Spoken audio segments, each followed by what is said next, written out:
Good morning to all of you भाई। 10th math में 8.1 exercise का थर्ड क्वेश्चन आज स्टार्ट कर रहे हैं भाई। ठीक है, 2 क्वेश्चन हो चुके थे, कोई डाउट हो तो आप बताइएगा।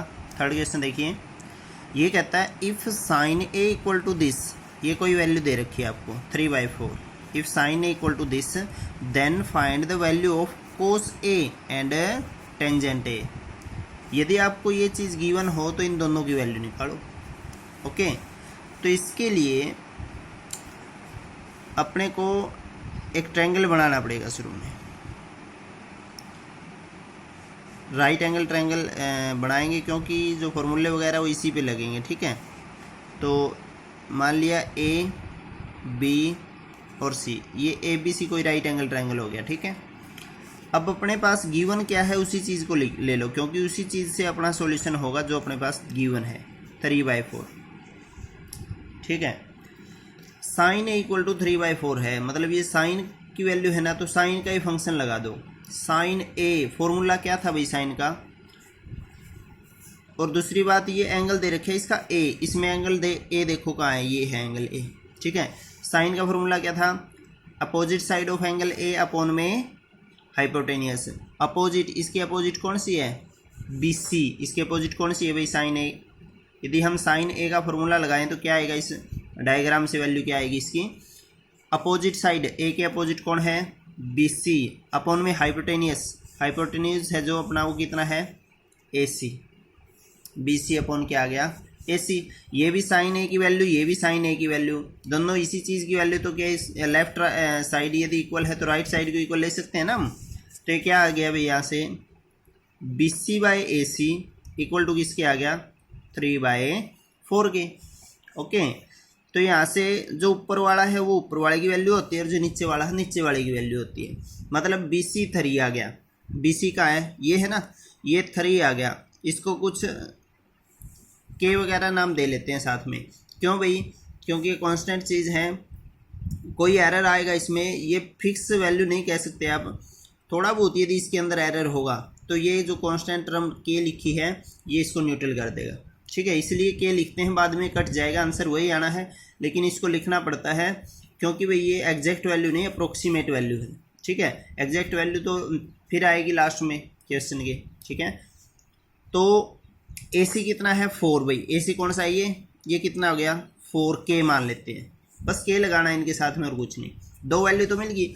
अब अपने को वो कोस और टेंजेंट की वैल्यू चाहिए।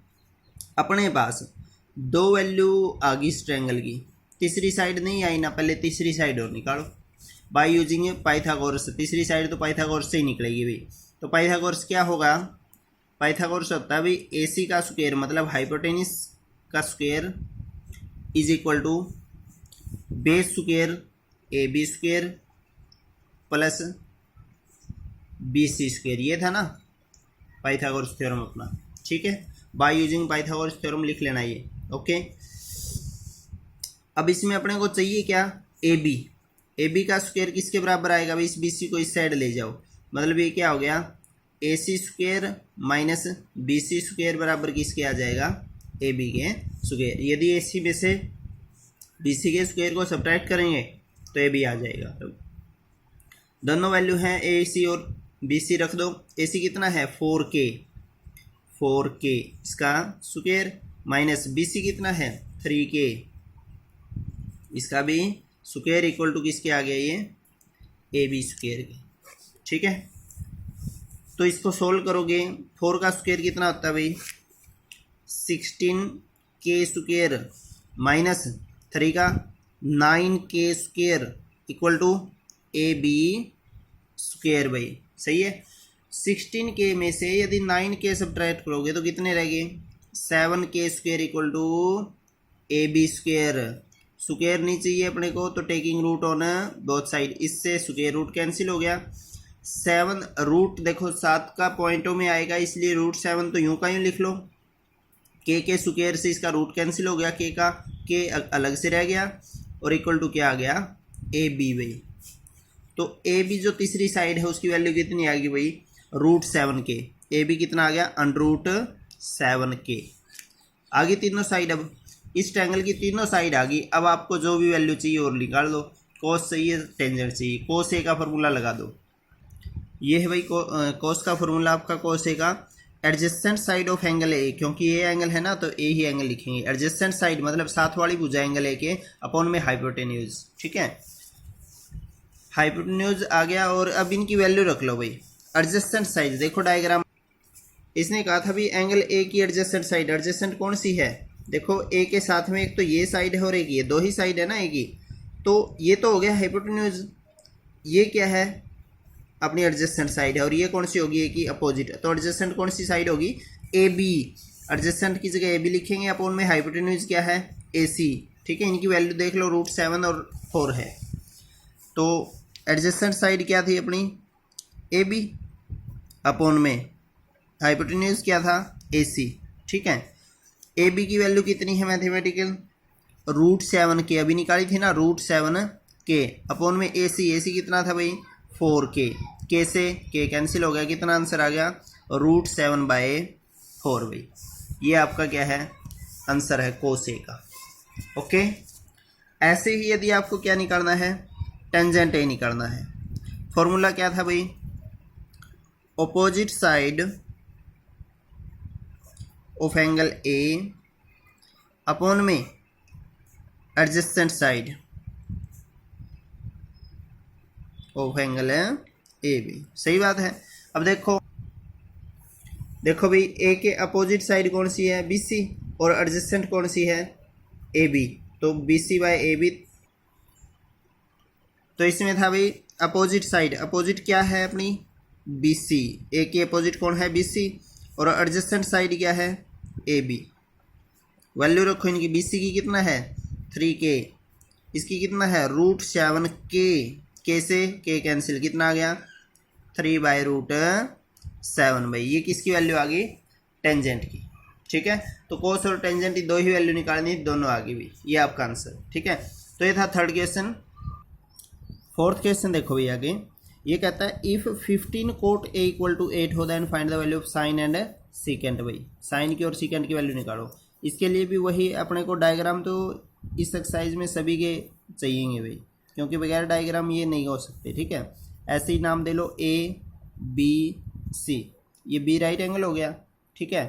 तो अब देखो जैसे अपने पास गिवन है 15 cot A = 8, अब यहाँ से cot A की वैल्यू निकालोगे तो 15 को दूसरी साइड ले जाओ, तो cot A = कितना आ गया 8/15, मल्टीप्लाई में था डिवाइड में हो जाएगा, यह आ गई cot A की वैल्यू।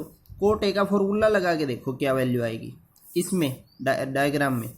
cot A का फॉर्मूला क्या था अपोजिट साइड, सॉरी वो टेंजेंट का था भाई अपोजिट बाय एडजेसेंट, cot का क्या होगा इसका उल्टा, क्या होगा adjacent side of angle A, क्योंकि इसमें ए एंगल है इसलिए, ठीक है, और अपॉन में अपोजिट साइड ऑफ एंगल है ए, ठीक है। एडजेसेंट साइड एंगल ए कहाँ है देखो ये रहा ए, ठीक है। एंगल ए की एडजेसेंट कौन सी होगी ए बी भाई, ठीक है, और अपोजिट कौन सी होगी ए की अपोजिट बी सी, कौन सी होगी बी सी भाई। ये वैल्यू आ गई, तो एक इसकी वैल्यू आ गई cot A की और ये भी cot A की वैल्यू, लेफ्ट साइड इक्वल है तो राइट को इक्वल रखो, क्या आ गया A B by B C = 8/15। ऊपर वाली इसकी वैल्यू होती है, नीचे वाली की। ए बी कितना आ गया, ए बी आ गया भाई 8K लिखेंगे इसको, ठीक है। बी सी क्या है 15, बी सी कितना है 15K, के कांस्टेंट जरूर लिखना भाई, लास्ट में कैंसिल हो जाएगा, कोई फर्क नहीं पड़ेगा इसका, लेकिन लिखते हैं क्योंकि ये अप्रोक्सीमेट वैल्यू है, कहीं एरर आएगा तो ये इसको झेल लेगा इसलिए, ठीक है।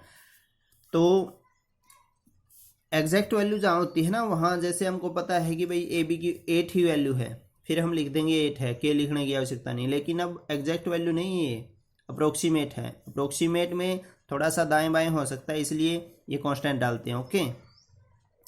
तो ये आ गई दो, अपने पास इस डायग्राम के अंदर दो वैल्यू तो आ गई, दो साइड मिल गई, थर्ड साइड निकाल दो हाइपोटेन्यूज। हाइपोटेन्यूज निकलते ही अपने पास तीनों साइड हो जाएंगी, तीनों साइड होते ही फिर आप किसी चीज़ की साइन ए का फॉर्मूला लगा लो, सीकेंट ए का, और इसकी वैल्यू फाइंड आउट कर लो भाई, ठीक है। आगे आपने स्वयं करना है ये, ठीक है, क्योंकि वीडियो लेंथी होगी, कंप्लीट आप कर ही सकते हो। बिल्कुल पीछे वाला और ये थर्ड और फोर्थ सेम क्वेश्चन है बिल्कुल, ठीक है, कोई डाउट हो तो पूछ लीजिएगा। Thank you very much.